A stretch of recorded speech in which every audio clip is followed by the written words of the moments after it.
இந்த வீடியோ உங்களுக்கு பிடிச்சிருந்ததுன்னா சப்ஸ்கிரைப் பண்ணுங்கள், பெல் ஐக்கான் ப்ரெஸ் பண்ணுங்கள்.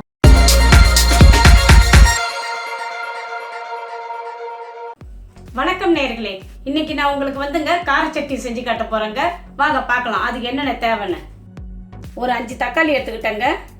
ஒரு ஒரு 6-7 காஞ்ச வரமிளகா, ஒரு 5-6 பூண்டு பல், தாளிக்க கருவேப்பிலை, கொஞ்சம் புளி, பெருங்காயத்தூள், கடுகு, உளுத்தம்பருப்பு, தேவையான அளவு உப்பு, தேவையான அளவு எண்ணெய். இப்போ நம்ம செய்முறையை பார்க்கலாம் வாங்க. எப்பவுமேங்க தக்காளியில் இந்த இதை பாகத்தை கொஞ்சம் கட் பண்ணி போட்டுடுங்க.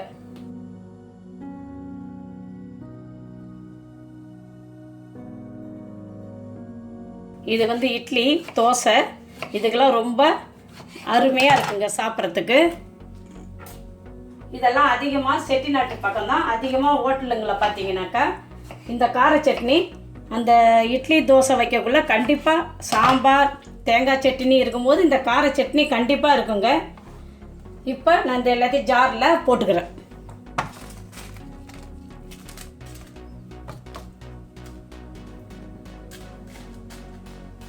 இது கூடயே நான் கொஞ்சம் உப்பையும் சேர்த்துக்கிறேன்.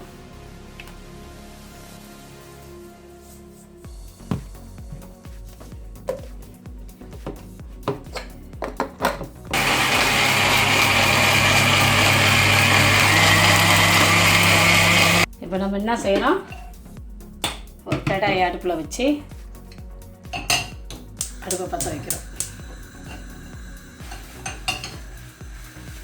இதுக்கு ஃபுல்லாக நம்ம நல்லெண்ணெய் தான் யூஸ் பண்ண போகிறோம். இந்த பாருங்கள், ஆனைக்கோட்டை சாப்பாட்டு எண்ணெய்ங்க, நல்லெண்ணெய் தான் இது. இப்போ பாருங்கள் எண்ணெய் நல்லா புரிஞ்சிடுச்சு, நல்ல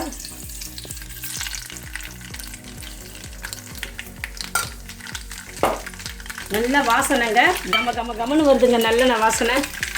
இது கூட உளுத்தம்பருப்பை போட்டுக்கிறேன், வெள்ளை உளுத்தம்பருப்பை.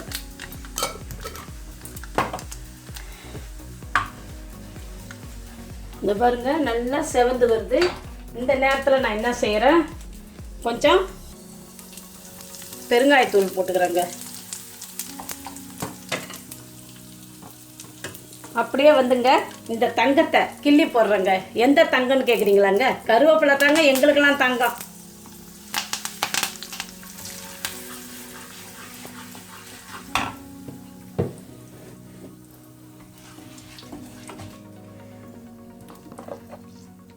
இப்போ இது நம்ம அரைச்சி வச்சுக்கிட்டு எடுத்து இதில் ஊற்றிக்கோங்க.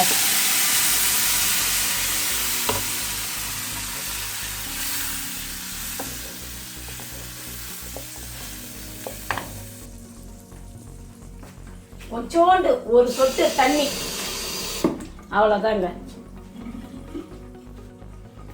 ஏன்னா விலைவாசி விற்கிறது இல்லைங்க, எதையுமே நம்ம கழுவி ஊற்றாமல் தூக்கி போட முடியாதுங்க. அதனால் அதெல்லாம் அலசி எடுத்து அழகாக ஊற்றி நம்ம சட்னி ரெடி பண்ணிக்க வேண்டியதுதாங்க. நீங்களும் அப்படியே இருங்க, ஏன்னா சிக்கனன்றது மிக மிக முக்கியங்க. அதுவும் பெண்களுக்கு ரொம்ப அவசியங்க. ஒரு காலத்துலங்க மீந்து போனாக்கா எடுத்து வாய்க்காலில் ஊற்றிடுவோம். ஆனால் இப்போல்லாம் தூக்கி நாங்கள் ஃப்ரிட்ஜில் வச்சிடுறோங்க. இதுக்கு இப்போ கொஞ்சோண்டு நான் கொஞ்சம் உப்பு கொஞ்சம் சேர்த்துக்கிறேங்க. இப்போ பாருங்கள், இதை கொஞ்சம் மூடி போட்டு மூடி வச்சுருவோங்க. ஒரு 5 நிமிஷம் கழிச்சு, 5 நிமிஷம் கூட வேணாங்க, ஒரு 2-3 நிமிஷத்தில் அது ரெடி ஆகிடும். நம்ம நிப்பாட்டிடலாம். இப்போ பாருங்கள் நல்லா கொதிச்சு நல்லா தலை வராரு. இன்னும் கொஞ்சம் நம்ம சுண்டை விட்டோம்னாக்கா நல்லா ஒரு மாதிரி நல்லா திக்காகிடும். இன்னும் கொஞ்சம் நேரம் கொதிக்கிட்டோங்க. இன்னும் ஒரு 2 நிமிஷம் கொதிக்கிட்டோங்க. சுண்டி நல்லா தளன்னு வந்திருக்குது. இந்த சமயத்தில் நம்ம அடுப்பை ஆஃப் பண்ணிடுறோம். இப்போ கார சட்னி ரெடி ஆயிடுச்சுங்க.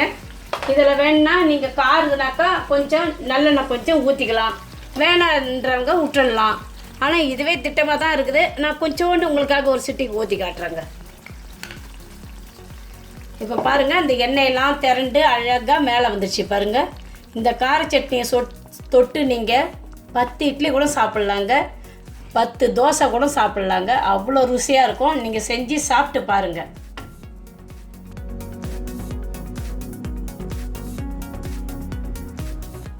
இந்த பாருங்கள், கார சட்னி ரெடி ஆயிடுச்சுங்க.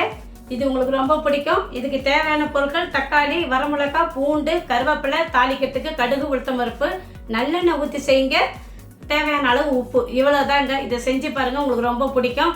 இது பிடிச்சிருந்ததுன்னா ஷேர் பண்ணுங்கள், கமெண்ட்ஸ் பண்ணுங்கள், லைக் பண்ணுங்கள். உங்களை நான் அடுத்த வீடியோவில் பார்க்குறேங்க.